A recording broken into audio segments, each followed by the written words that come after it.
The morning sun sliced through the blinds, painting stripes of light on the cold floor of the training center. I adjusted my black jacket, my mind already running through the day's objectives. Undercover work has one golden rule: don't get attached, especially not to your target. But as I was about to find out, love doesn't follow orders. Across the room, Belle was tying her shoes on the edge of the practice mat. She looked up as I walked in, her dark eyes calm, but I could see a storm brewing just beneath the surface. She was a puzzle, always 2 steps ahead, wrapped in a confidence that was as intimidating as it was magnetic. And that mystery? That's what pulled me in from the very beginning. "Ready for today's assignment?" she asked, a playful grin touching her lips. I forced a smirk, playing my part. "Always? Are you?" Our mission sounded simple enough on paper: pose as lovers to infiltrate a high-stakes ring trading confidential military intelligence. The cover had to be perfect, absolutely convincing. The one thing command didn't account for: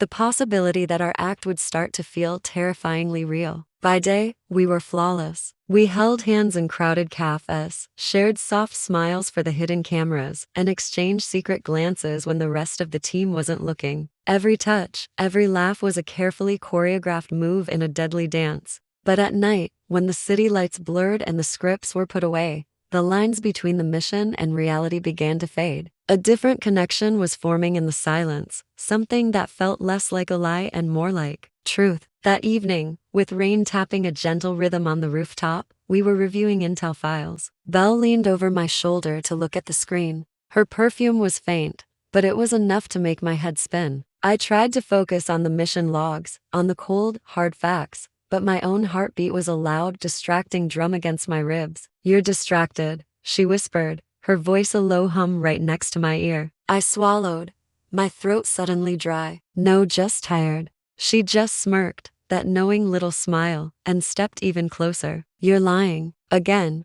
Before I could even think of a response, her hand brushed against mine. It was like a jolt of electricity, a silent shock that passed between us, and the air grew thick with everything we couldn't say. "You shouldn't get too close," I finally managed to murmur, my voice barely a whisper. "It's dangerous." Belle's eyes held mine. "Maybe I like danger," she replied softly. And then, she closed the small space that was left between us. The kiss was hesitant at first, a stolen breath where fear and desire collided. But then it deepened, becoming raw and unguarded, the kind of kiss that erases time and rewrites all the rules. When we finally broke apart, my pulse was racing, my whole world tilted on its axis. "This wasn't part of the mission," I said, completely breathless. Belle's eyes searched mine. "Maybe it should be," she whispered back. After that moment, everything changed. Our stage touches now carried a genuine warmth that lingered. Our rehearsed smiles reached our eyes. We were telling a story without words, a story that neither of us was brave enough to say out loud. But love, in a world of deception, is a double-edged sword. It makes you stronger, but it also leaves you vulnerable. The next night, while digging deeper into the intel, I found it.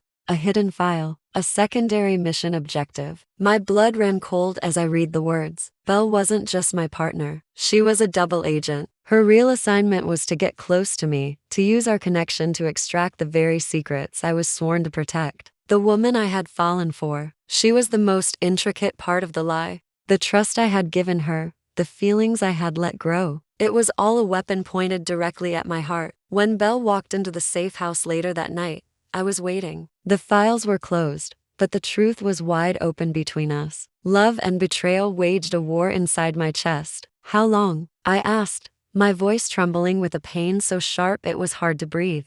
"How long were you going to keep lying to me?" Her confident facade crumbled, replaced by a flicker of genuine regret. Her eyes softened. "Claire, it wasn't supposed to happen this way. I was just doing my job."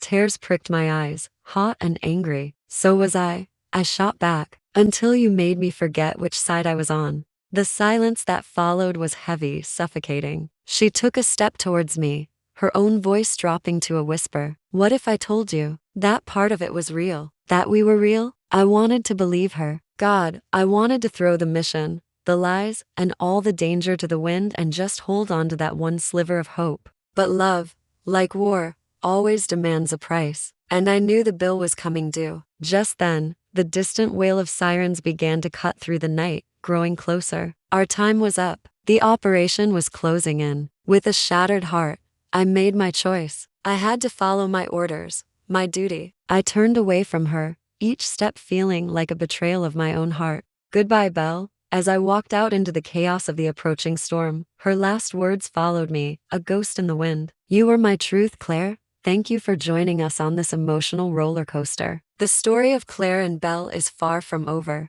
What will happen next? Make sure you are subscribed and have notifications turned on so you don't miss the next episode of Mission, Love or Lies. We'll see you then.